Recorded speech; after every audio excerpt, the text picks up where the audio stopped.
Biz bu surete Allah'ın şolardan haberimiz var. Hatta Agzaliya bir nokadan bir 4 çağa, 4 2 çağa. Münglerse hıyanattan bir hıyanatına idi. Bir 4 2 çağa 4'ü şehit bolupdur. Şoň ennesi vurrun meriye. 16 yıl Hudaý Taala doga edip çağa diledim diye. Evvelin çağamda 4 kulu boldy diye. O da ente kunnaktan çıkmaky 4'ü şehit bolupdur ey musulmanlar.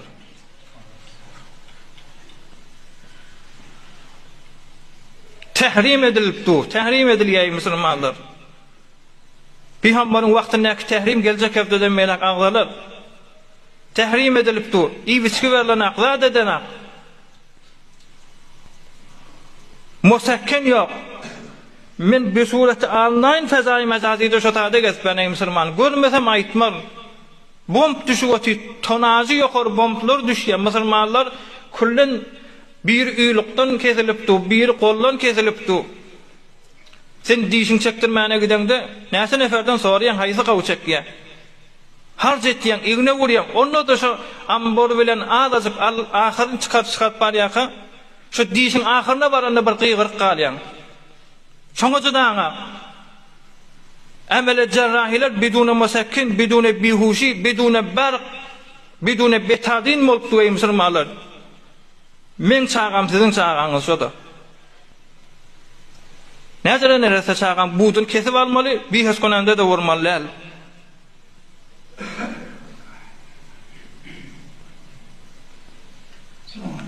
Yine bir ulukon biz bizatlar aýtýanymyzyň illatlarynyň biri Hudaý Taala Qur'an-ı Kerimde aýdypdyr: "Auzu billahi mineşşeytanirracim. Ve laqad katabna fiz-zaburi min ba'di zikr annal arda yarisuha ibadiyas salihun."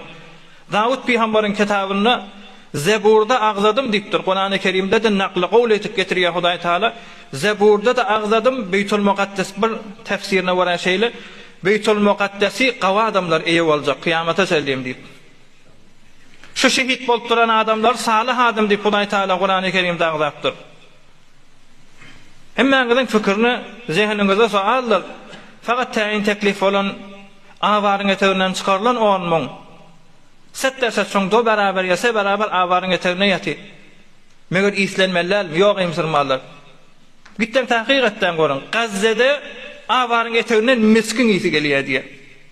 Näme diýip Peygamberimiz Aleyhissalatu vesselam aýdypdyr. Şehit dünýede şahit bolsun diýip öz gany bilen jaýlanýar. Kıyamatda şahit bolar ýaly. O hem kıyamatda turjak diýipdir. Lawnuhu lawnud dam, rihuhu rihul misk. Kıyamatda da şu gyzyl bolup turjak diýipdir. Ýöne gyzyllygy fark etýär, kan boljak del, misk boljak diýipdir. Allah'ın keramet de şu çağalar meskin iyisi gelýär diýer. Belli zat mustaqim şolan ruhun Hudaý Taala mübarek diýdaryna äkidilipdir ey musulman dogallar. Men o sen şoňa gynanmajak bolsak, onu haýsy hedef bilen biz İslam, musulman diýip ey musulman dogallar.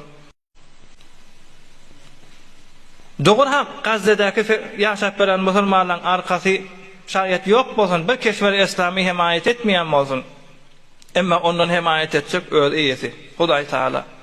Arz-ı mukaddese, Beytul Mukaddesi öz ehatesi bilen, bereketi bilen saklap duran Hudaý Taala.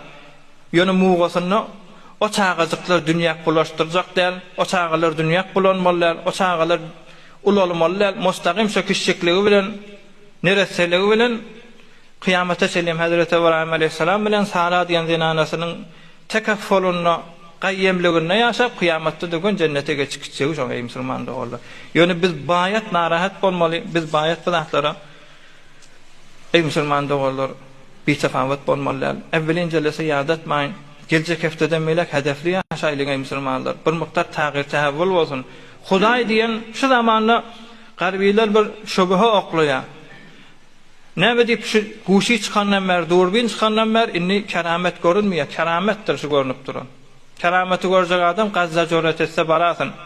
Saxta mallar awaryň etegine rihin miskin ýesi gelýär. Müňlerçe şun ýaly kan kerametler bardyr. Şun dogurduran adam Hudaý Taalaň hemişe dergahı açykdyr ey musulmanlar.